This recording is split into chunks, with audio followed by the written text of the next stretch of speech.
नमस्कार, फाइटर समाचार में आपका स्वागत है। पेश आज 19 अक्टूबर मंगलवार सुबह 6 बजे राजस्थान की खास खबरें। भ्रष्टाचार निरोधक ब्यूरो राजस्थान में लगातार ताबड़तोड़ कार्रवाई कर रही है। ताजा मामला सवाई माधोपुर और चूरू जिले का है, जहां पर एसीबी ने कार्रवाई की है। सवाई माधोपुर में एसीबी ने बड़ा ट्रैप किया है। यहां पर एसीबी ने एडीएम सवाई माधोपुर का रीडर इंदर सिंह को 20,000 की रिश्वत लेते दबोचा है।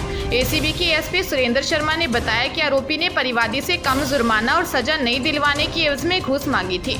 परिवादी ने इसकी शिकायत एसीबी में दी थी, जिसके बाद एसीबी ने जाल बिछाते हुए आरोपी को 20,000 रुपये की रिश्वत लेते रंगे हाथों गिरफ्तार कर लिया। इससे पहले चूरू एसीबी ने रामपुरा पुलिस चौकी के कांस्टेबल जगत सिंह को 5,000 रुपये की रिश्वत लेते गिरफ्तार किया था। बाड़मेर जिले के सिंधरी थाना क्षेत्र के भूंका भगत सिंह मेगा हाईवे पर बोलेरो और ट्रक की टक्कर में 2 महिलाओं सहित 4 लोगों की मौत हो गई व 5 लोग घायल हैं। बोलेरो में एक ही परिवार के 9 लोग सवार थे। हादसे में मृतक व घायल गुजरात के बताए जा रहे हैं। घायलों को सिंधरी अस्पताल पहुंचाया गया है। पुलिस ने बताया कि दोनों वाहनों में टक्कर इतनी तेज थी कि बोलेरो के आगे का पूरा हिस्सा क्षतिग्रस्त हो गया। घायलों को निजी वाहनों के सहयोग से अस्पताल भेजा गया। टक्कर के बाद हाईवे पर जाम लग गया। पुलिस ने मशक्कत के बाद जाम को खुलवाया। गुजरात से एक ही परिवार के लोग जसोल माजिसा मंदिर के दर्शन करने के लिए आए थे और वापस गुजरात जा रहे थे। राजस्थान हाईकोर्ट जयपुर ने रीट में हुई धांधली की केंद्रीय एजेंसी से जांच कराए जाने और जांच होने तक इस परीक्षा के परिणाम पर रोक लगाने के लिए दायर याचिका को खारिज कर दिया। जस्टिस गोवर्धन बाडदार और जस्टिस मनोज कुमार व्यास की खंडपीठ ने यह फैसला दिया है। सुनवाई के दौरान याचिकाकर्ता की ओर से यह मांग की गई कि परीक्षा के परिणाम पर इसलिए रोक लगाई जाए क्योंकि एसओजी की ओर से इसे लेकर रोज खुलासे हो रहे हैं। इस पर उच्च न्यायालय ने कहा, चूंकि पिटिशनर ने भी परीक्षा दी है इसलिए ये मामला जनहित का नहीं माना जा सकता है। लाखों कैंडिडेट ने परीक्षा दी है, यह परीक्षा उनका भविष्य तय करेगी। ऐसे में उन परीक्षार्थियों के हितों को हम अनदेखा नहीं कर सकते। बूंदी जिले के नैनवा थाना पुलिस ने घर में घुसकर युवती की गला घोंटकर हत्या के मामले का खुलासा किया है। पुलिस का दावा है कि युवती की हत्या नहीं हुई थी, उसने आत्महत्या की थी, जिसके शव को देर रात घर में घुसकर प्रेमी ने फंदे से उतारा और सबूत मिटाकर वहां से भाग निकला था। पुलिस ने बताया कि कोरमा गांव निवासी रमदीप की आत्महत्या के लिए उकसाने को मामले में गिरफ्तार किया था। कोरमा गांव नैनवा में 18 वर्षीय रानी गुज्जर का शव 15 अक्टूबर को घर में पड़ा मिला था। पुलिस ने जांच करते हुए मृतका की मोबाइल कॉल डिटेल को खंगाला, जिसमें आखिरी बार कोरमा गांव के रहने वाले रामदीप से होना सामने आया। इसी दौरान आई पोस्टमार्टम रिपोर्ट में भी सुसाइड होना सामने आया। आरोपी रामदीप ने पूछताछ में बताया कि पिछले 3 साल से उसका रानी गुज्जर से प्रेम प्रसंग चल रहा था। गुरुवार रात को दोनों के बीच मोबाइल पर लंबी बातचीत हुई। रात 10 बजे पहले रानी ने उसे आखिरी बार कॉल करने की बात कही थी, जिसके बाद रानी को कॉल किया तो उसने रिसीव नहीं किया। वह रानी के घर पहुंचा। घर के अंदर कमरे में रानी फंदे से लटकी मिली, जिसे देखकर वह घबरा गया और तुरंत रस्सी काटकर उसे नीचे उतारा, जिसके बाद मरा होने का पता चलने पर दूसरे कमरे में लिटा दिया था।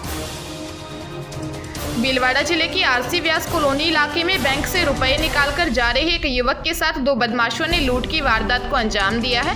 दोनों बदमाश बाइक पर सवार होकर आए और युवक के बाइक पर रखे बैग को लूटकर ले गए।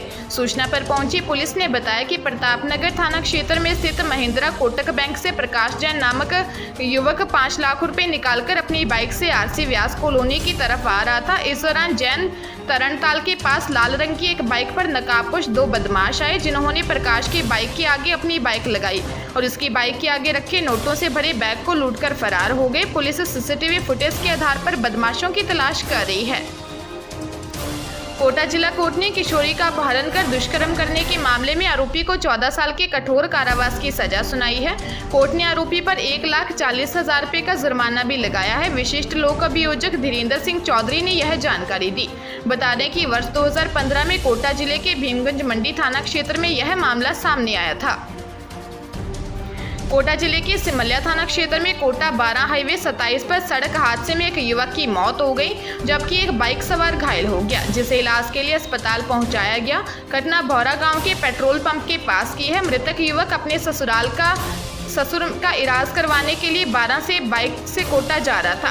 पुलिस ने शव को एमबीएस की मोर्चरी में रखवाया है। पुलिस ने बताया कि मृतक गोलू कश्यप 12 की शिवाजी कॉलोनी रेलवे ब्रिज के पास का निवासी था, जो अपने ससुर ओंकार लाल का इलाज करवाने बाइक से कोटा आ रहे थे। उन्होंने बाइक रोकी तो पीछे से आ रही बाइक टकरा गई। पुलिस ने मामला दर्ज कर जाँच शुरू कर दी है। बांसवाड़ा जिले में पसंद के युवक से प्रेम विवाह करने वाली बेटी के लिए उसका परिवार ही दुश्मन बन गया है। कोर्ट मैरिज का फैसला लेने वाली बेटी को उसके पिता ने छोड़ दिया। ताऊ ने रिश्तों की सभी हदें पार कर दी। बेटी को सबक सिखाने के लिए ताऊ ने उसकी सगी भतीजी को अनजान हाथों में बेच दिया। जैसे तैसे कर पीड़िता सौदेबाजों के चंगुल से निकली तो सीधे प्रेमी पति के पास पहुंची। उसने बांसवाड़ा एसपी कविंदर सिंह सागर को बयान दिए कि उसे बेचना चाहते हैं। युवती ने एसपी से कहा कि वह उसके पति के पास रहना चाहती है, लेकिन उसका पीहर पक्ष उसे बेचने की जिद पर अड़ा है। एसपी ने संबंधित थाना पुलिस को निर्देश दे मामले की जांच के लिए कहा है। राजस्थान लोक सेवा आयोग द्वारा लेक्चरर आयुर्वेद एवं भारतीय चिकित्सा विभाग समीक्षा परीक्षा 2021 का आयोजन 11 से 13 नवंबर तक किया जाएगा।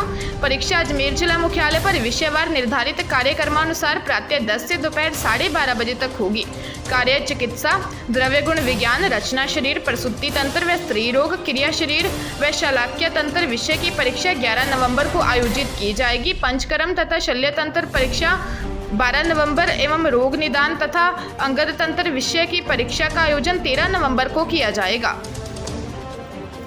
जोधपुर जिले के बनाड़ थाना क्षेत्र में एक विवाहिता ने अपने 2 बच्चों संग घर में बने पानी के टांके में कूदकर जान दे दी। नांदड़ा कला गांव के समीप रामीवालों की ढाणी निवासी राजूराम जाट ने पुलिस को बताया कि 7 वर्ष पहले उसकी बहन रिंकू की शादी बनाड़ थाना क्षेत्र के भूमिया जी के थान के निकट रहने वाले रामूराम के साथ की गई थी।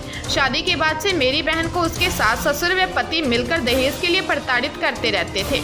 उसके ससुराल पहुंचने पर पता चला कि रिंकू व उसकी 5 वर्षीय बेटी भूमिका व 3 वर्षीय पुत्र आयुष की पानी में डूबने से मौत हो गई। ससुराल वालों का कहना है कि रिंकू ने अपने दोनों बच्चों के साथ घर में बने पानी के टांके में कूदकर जान दे दी। पुलिस ने मामला दर्ज कर जांच शुरू कर दी है। बांसवाड़ा जिले में एक जहरीले जानवर के काटने से अस्वस्थ परिवार के इकलौते चिराग की मौत हो गई। लड़का यहां निचला घंटाला स्थित राजकीय उच्च माध्यमिक विद्यालय की कक्षा 9वीं में पढ़ता था। वह घर से पैदल स्कूल आ रहा था, तभी नाले के समीप उसे किसी जहरीले जानवर ने काट लिया। पुलिस ने बताया कि लोकेश बिना देर लगाए बीच रास्ते में घर लौट रहा था और अपने परिवार को इसकी जानकारी दी। परिवार में पिता शांतिलाल और मां ने नादानी में लोकेश को हॉस्पिटल तो नहीं पहुंचाया, बल्कि उसे गांव के एक भोपा के पास ले गए और झाड़ फूंक में करीब 1.5 घंटा खराब कर दिया। इस बीच बोलता हुआ बच्चा बेहोश हो गया। तब उसके माता पिता अस्पताल लेकर पहुंचे, जहां चिकित्सकों ने उसे मृत घोषित कर दिया। ताजा तरीन खबरों के लिए फाइटर न्यूज को सब्सक्राइब करें और बेल आइकन को प्रेस करें ताकि नई न्यूज अपडेट होते ही आपके फोन की घंटी बज जाए। Once again